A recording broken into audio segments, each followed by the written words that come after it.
So Toyota just announced a brand new limited version of the very popular GR86, and today we're going to take a look at it. It is the Trueno Edition. Now, Trueno is a name that came attached to several of Toyota's small sports coupes from the 1970s all the way to the year 2000. The most notable car, in my opinion, being the AE86 or AE85, which many of you know is supposed to be like the grandfather of this modern GR86 and the GT86 before it. And the first thing you're going to notice on this special edition GR86 is the black vinyl striping that they're using to kind of mimic the look of the high-tech two-tone stripes on the old AE86. I think Toyota did a pretty awesome job executing the style without going too overboard or obnoxious with it. If you pay close attention to the body lines of the AE86, you'll realize why this kind of two-tone, square, boxy hardline works on this chassis, because it was a damn box. Modern cars like the GR86 are way too bubbly for this kind of a style, so Toyota kind of had to modify the look a little bit in order for it to work well on their new car. Because if you just try to directly copy and paste that old two-tone styling onto the GR86, it's going to come out looking wacky as hell. Several people have tried to recreate, this whole like initial D tofu car look on the FRS. And I'm not going to lie, it just looks goofy as hell. It doesn't work. I'm not going to be adding any pictures into this video because I'm not trying to sit here and roast people's builds, but it just does not look good in my opinion. Although I'm pretty happy with what they did with the stripes on the door right there. I think another route that they could have potentially gone with, if they wanted to throw a little bit more stripage in there, would have been to maybe like skip the fenders like they did here. Don't have the stripes coming all the way onto the fenders into the wheel well, but instead, okay, keep the door stripes how they are, and then maybe incorporate 2 more stripes coming out of that little gap from the front bumper, like where the vent is. That might have been cool too. And then maybe even just like put a little bit of stripage on the rear bumper just to kind of continue it without making it like an obnoxious two-tone thing all the way around the car. But you know what? I think they did a pretty damn good job with what they had to work with. It's better to draw inspiration from something and try to make something new out of that rather than just to try to completely copy and force something that's not going to work. Alright boys, it's Nick here, interrupting this video with a little bit of capitalism. I stumbled across an entire stack of these Bosozoku magazines here in Japan from like the early 2000s. They're all mint condition, super rare. It's like an option magazine but for Bosozoku cars and bikes. I mean, look at that right there. They got super cool, super low Shakotan builds, bunch of one-on-one stuff, full inspiration for stickers, entire sections of people's builds as far as bikes go, badass pictures of teams from the early 2000s, an entire comic manga section you guys can use Google Translate to read. So yeah, I thought I'd keep one for myself and put the rest on my website. I've got like a little stack of 10 of them, so first come first serve if you guys want to pick one of those up. And I did just get a brand new shipment of my stickers. I know you guys have been asking for them for a while, so that'll be in my bio along with the magazine. So if you guys want to support the channel, that's the best way to do it. Commercial break over, let's get back to the video. If you squint your eyes a little bit and kind of back up, you can almost trick your brain into seeing the silhouette of the AE86 if you really focus on that door. That's pretty cool. As for that big black strip of vinyl on the hood,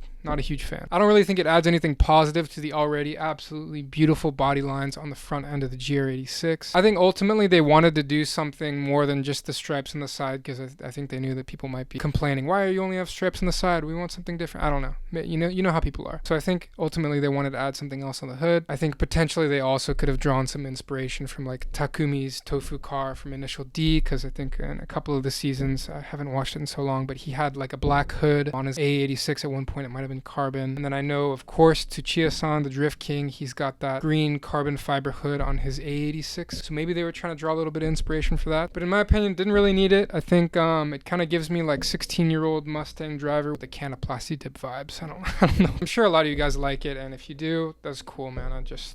It's not for me. One of the coolest things on this special edition for me has to be that Trueno badge on the rear bumper. That just looks so clean. I think it's so cool that they took the time to, produce an actual badge. It's not a sticker, it's a real badge. And you can also see this Trueno badging on the front bumper, like where a lip would go. And speaking of lip, I felt like, this is a special edition. Why didn't they include that awesome GR lip kit on this car? I feel like that would have brought it up a whole another level. But I don't know, you win some, you lose some. Maybe you'll be able to spec it out from the dealership with that GR lip kit as well. Yeah, if you add that lip on the front bumper, it's gonna cover that Trueno badging, which kind of sucks, but these things just look so good with that lip kit. Oh, and also a small little detail, I just noticed that black bar that runs across the trunk on all of the cars. It's nothing special to this edition, but it does fit in really well with the rest of the black striping on this Trueno edition. The Trueno badging is also carried over into the cockpit of the car on the shift knob, and man, that is a nice shift knob. With only 860 of these cars being made, that is gonna be a grail item. I wonder if we're gonna be able to purchase that from the dealership. Usually on these kind of special special edition cars, you kind of have to provide proof that you own the special edition for the dealership to be able to sell you any of these special parts, but who knows, maybe they'll be offering it. You know, if you got a buddy that works at the dealership, maybe you'll be able to get it that way too. So if you really want it,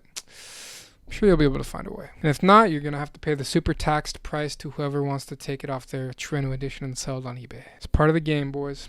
Now, although it does not come with the GR lip kit, it does come with kind of a performance package with upgraded struts and upgraded brakes. Not super interested in the upgraded suspension components because, you know, I'd probably just rip them out and throw on coilovers anyways. But the Brembos, hell yeah, they look so damn good. Bright red behind the OEM wheels. And man, can we just talk about how nice the upgraded Toyota wheels are on this car compared to the old FRS days? These are nice, man. The last thing that was added that's kind of notable for this edition is, I guess from this edition on out, if you have a manual car, it's also going to include the safety features that the automatic cars come with. It's basically a bunch of tech that's run by external cameras that monitors the road and provides stuff like automatic pre-collision braking and some kind of adaptive cruise control feature. Maybe not the best news for someone that's going to spend a lot of time at the track. You know, those kind of people typically don't like a lot of extra electronics added to the car because it makes some things kind of difficult, extra steps. But overall, I think it's a pretty positive thing to have some extra safety features on a car, especially if it's your daily. And I'm sure you'll be able to turn it off or disconnect something if it's really annoying. I'm not super worried about it. Overall, really cool car. I love seeing Toyota doing these little special editions. It seems like they've got a really good marketing team right now that's doing a great job of just, you know, listening to the community. I mean, you guys saw that initial D commercial that was kind of their launching commercial when they first kind of announced that the GR86 was going to be for sale. Now, if I were in the market for a GR86 right now, would I pick up this one? Nah, man. This livery is not really my taste. Usually I'm a kind of a keep it simple guy, but if I was to do any livery at all, I'm heavily inspired by like early 2000s drifting, so I'd probably try to,